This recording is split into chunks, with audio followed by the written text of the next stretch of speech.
Blessed morning to all belonging to the MCC family. To the glory of God, let us sing the hymn, Blessed Assurance.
As I watched a bumblebee land lightly on the inflorescence cluster, I marveled at the bush's lush branches exploding with color.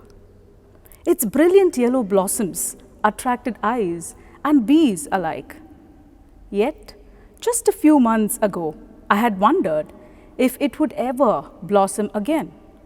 When my father trimmed the plant down to a stub, I'd assumed that he had decided to get rid of it probably. But now, I was witnessing the radiant result of pruning that has seemed brutal to me. The theme I have chosen for today's short meditation is Pruned to Thrive. The surprising beauty that results from harsh cuts may be one of the reasons why Jesus chooses the pruning imagery to describe God's work among his believers. In John chapter 15, verses 1 to 11, he says, "I am the true vine, and my Father is the gardener.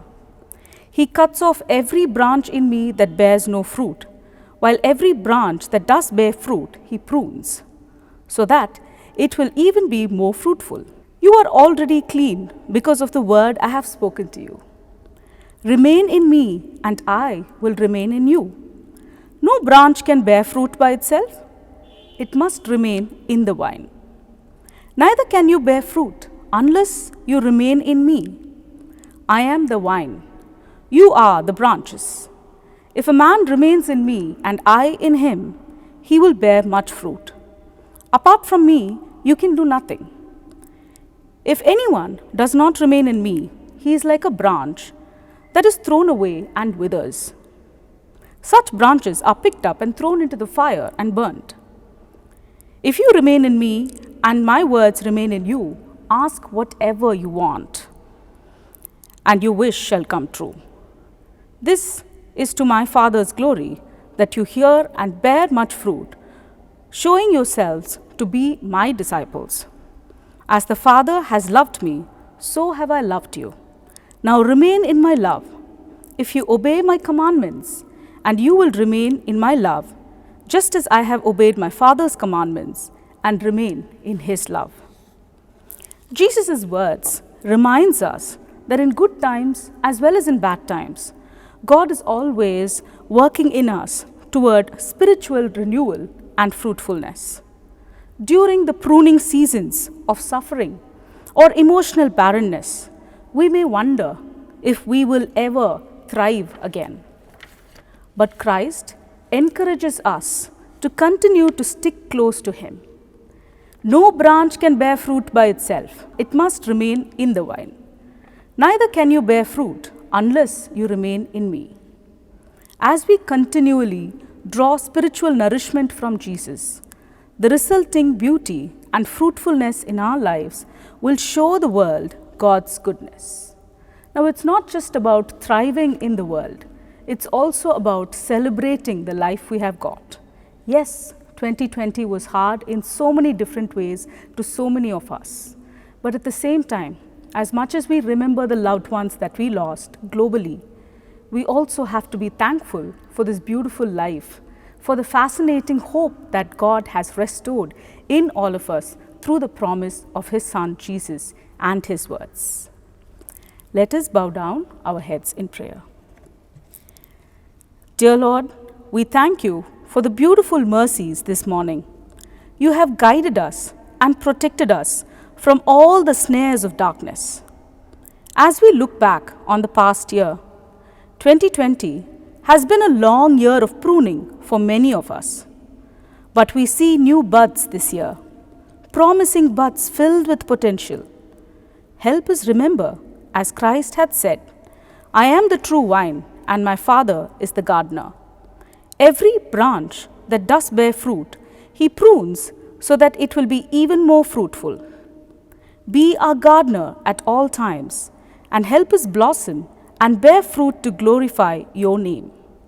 Bless all the members of this bountiful institution and make us all reach a resplendent fruition of knowledge, compassion, and goodwill. In Jesus' most precious name we pray. Amen.